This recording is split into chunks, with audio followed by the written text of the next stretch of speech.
Assalamualaikum warahmatullahi wabarakatuh. Perkenalkan, nama saya Hairunisa.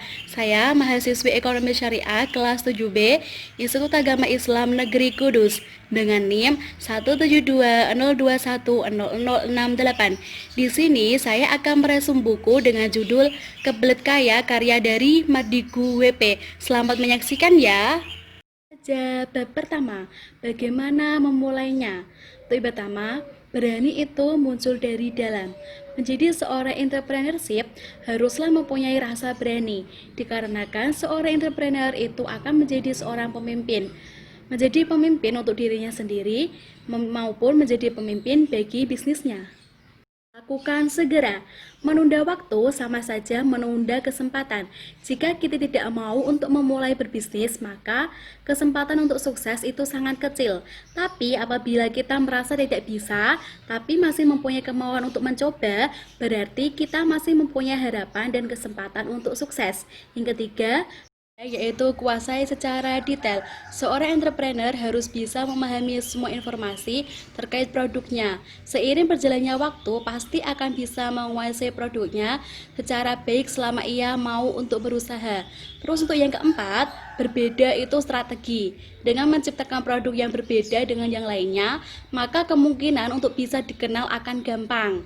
Terus yang kelima, berjuang butuh siasat. Nah, keberanian dan semangat juang harus selalu ada pada diri seorang entrepreneur.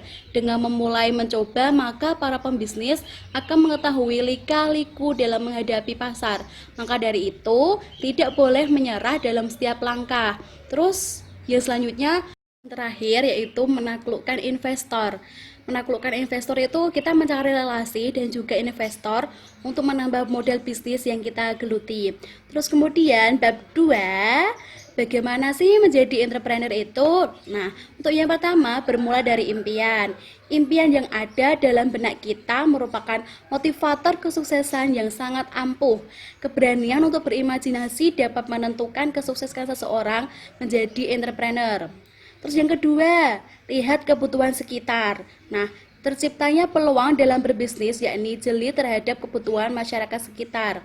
Untuk yang ketiga, empati membuat kita terlibat. Nah, empati merupakan hal dasar yang harus dimiliki oleh entrepreneur. Karena dengan memiliki rasa empati yang besar, kita akan menjadi pengusaha yang besar kelak di kemudian. Memberikan nilai tambah. Setiap bisnis akan memberi peluang bisnis yang lainnya. Itulah 10 nilai tambahan. Banyak peluang bisnis yang muncul jika kita cukup jeli melihatnya. Terus untuk yang kelima, menjual barang plus manfaatnya. Seringkali seseorang membeli sebuah produk didorong oleh rangsangan manfaatnya. Selain itu, adakah manfaat yang lebih dari hanya sekedar fungsi alat tersebut? Terus untuk yang keenam, mewujudkan mimpi pelanggan. Nah, sebelum memulai menjual, alangkah baiknya menanyakan apa yang menjadi keinginan konsumen. Dengan membiarkan mereka bercerita mengenai impian-impian tersebut, kita telah membangun jembatan antara produk yang kita produksi dengan impian yang diharapkan oleh para konsumen.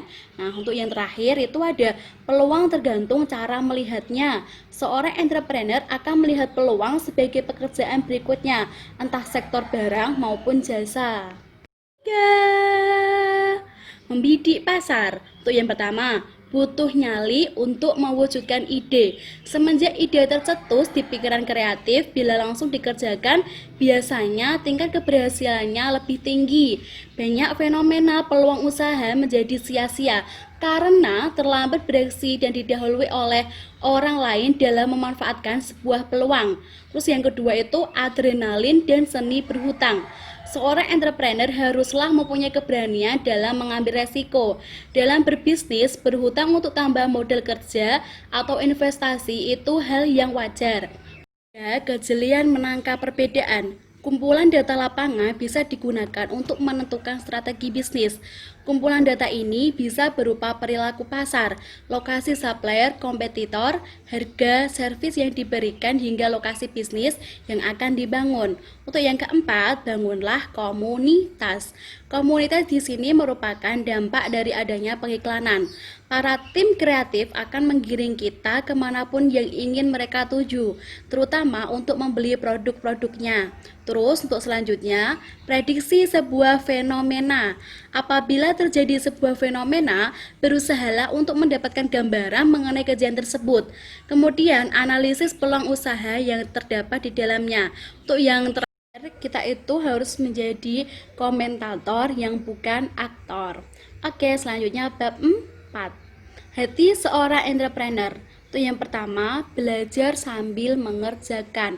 Dalam menjalankan bisnis, tidak perlu memiliki pengalaman terlebih dahulu.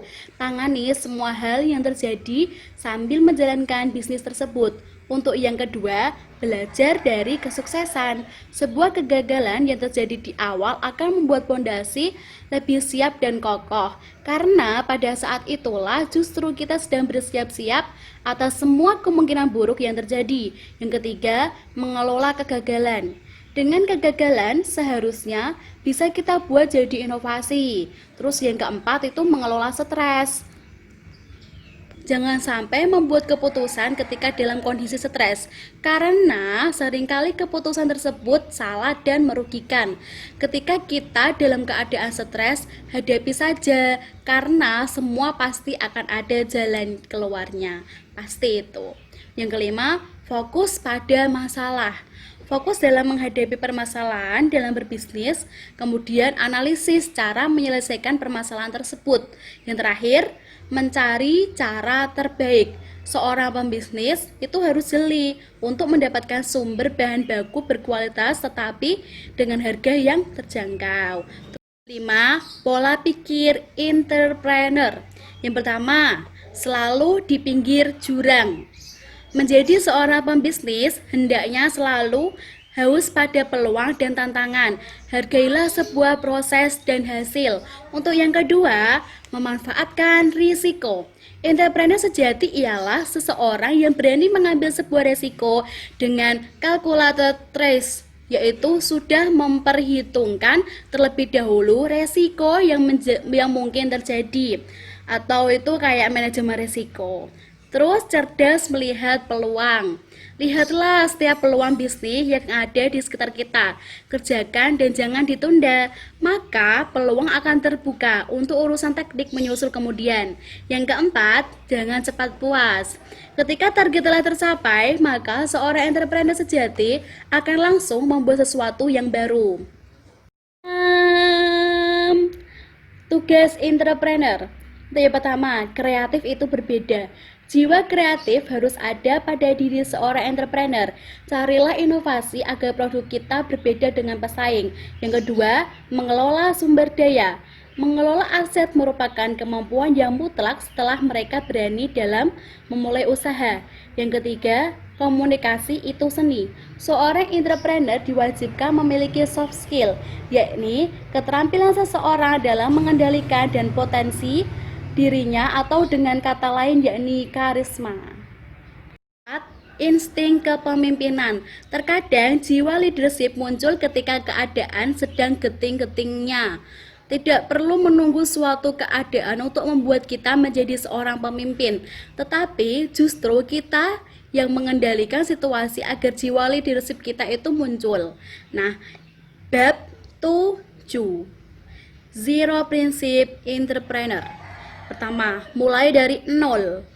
Modal seorang entrepreneur bukan hanya uang, tetapi juga keterampilan, jaringan, vendor, penyuplai produk, dan masih banyak lagi. Itulah aset pertama seorang pembisnis. Dan jangan sampai bisnis berhenti hanya karena alasan modal. Yang kedua, jujur dalam bisnis. Kejujuran bagi seorang pembisnis dapat menumbuhkan kepercayaan dalam usahanya. Seringkali dalam berbisnis kita harus bermanis lidah kepada konsumen. Zero min. Seseorang yang dapat menguasai kemampuan untuk mengosongkan pikiran dalam bisnis sangat banyak manfaatnya. Misalnya, ketika menghadapi tantangan, kerumitan, dan terpaan masalah. Bab 8. Berbisnis tanpa uang tunai. Yang pertama, bukan mencari tetapi dicari oleh modal. Berbisnis modalnya bukan uang saja, tetapi kelayakan bisnis yang dinilai. Namun, tetap saja banyak yang tidak ngeh dengan maksud tersebut. Dan sekarang banyak pengusaha yang sukses memulai usaha dengan modal 0 rupiah. Mereka tidak menggunakan modal pribadi, melainkan modal dari pihak lain atau uang muka yang diputar-putar saja. Yang terpenting, money manajemennya kuat. Yang kedua, kerjasama modal. Dalam bisnis, belajar atau bekerja sama pada orang yang lebih ahli itu penting. Hasil yang menguntungkan. Berbisnis tanpa uang tunai bisa juga diawali dengan konsep bagi hasil, yaitu 100% pembiayaan modal dan 100% membiayai tenaga. Kemudian hasil penjualan dibagi menurut perjanjian. Yang keempat, menjadi perantara. Dengan menjadi broker dapat membangun jaringan dengan kalangan berduit yang biasanya adalah para pengusaha sukses. Saat ini, bisnis broker yang paling banyak diminati. Barter dengan pemasok. Barter adalah metode dagang yang sudah ada sejak dulu. Sejak peradaban manusia muncul transaksi bisnis pertama kali menggunakan sistem barter, yaitu pertukaran barang dengan barang atau barang dengan jasa. Terus yang terakhir yaitu multifungsi. Oke, lanjut terus ya. Bab 9, darah entrepreneur. Pertama, penilaian karakter yang baik. Bagi para entrepreneur, latihan memahami, mengenal, dan menilai karakter perlu dilakukan.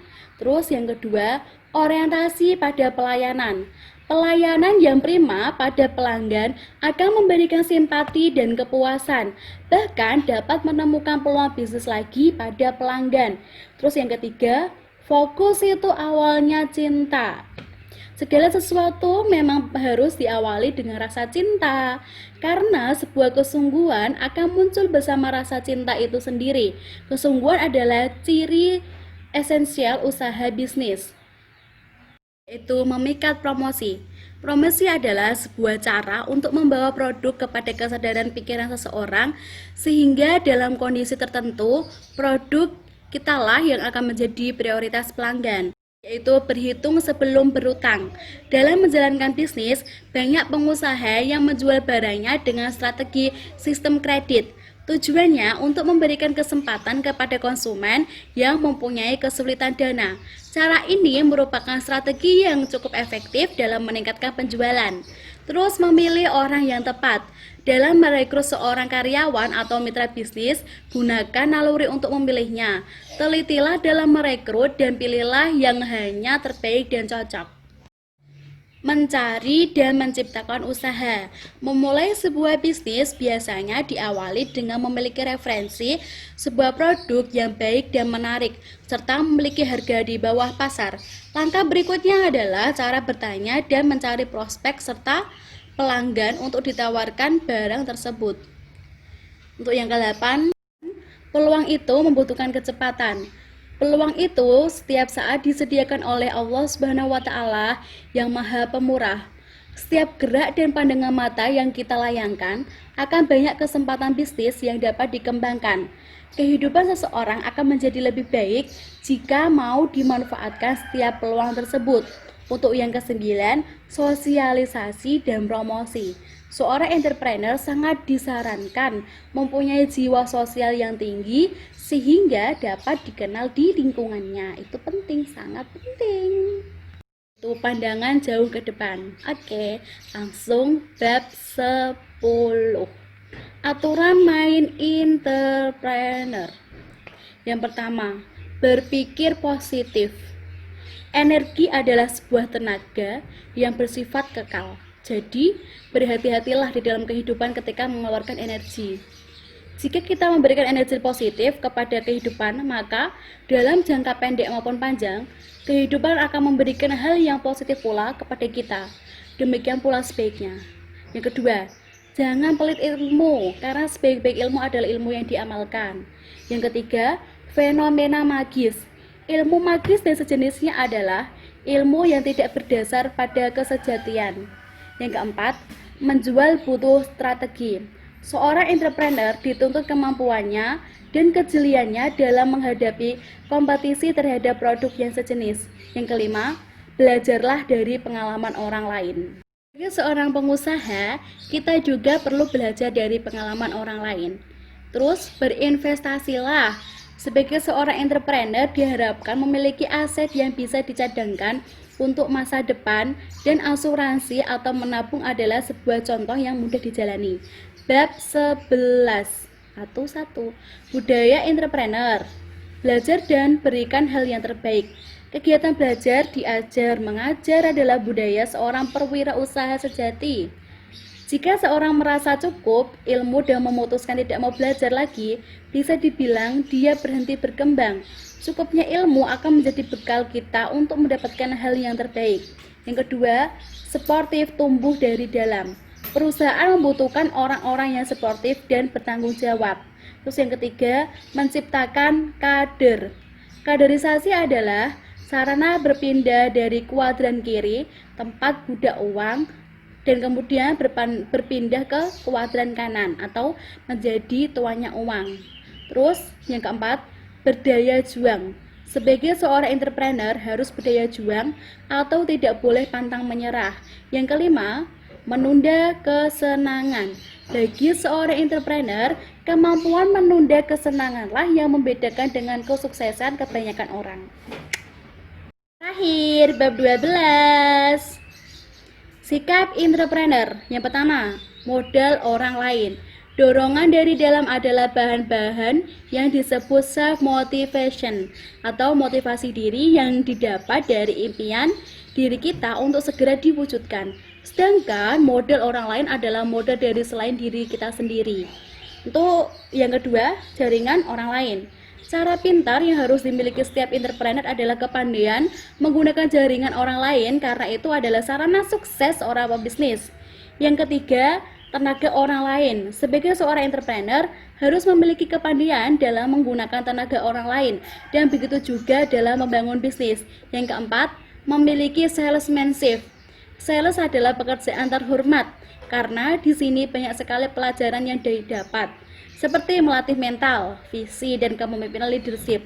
Dan setiap orang harus memiliki salesmanship. Oke, sudah selesai 12 babnya. Demikian resumen dari saya. Apabila ada kesalahan, saya mohon maaf yang sebesar-besarnya ya. Terima kasih sudah menonton. Wallahul muwaffiq ila aqwamit thoriq. Wassalamualaikum warahmatullahi wabarakatuh. Salam entrepreneur.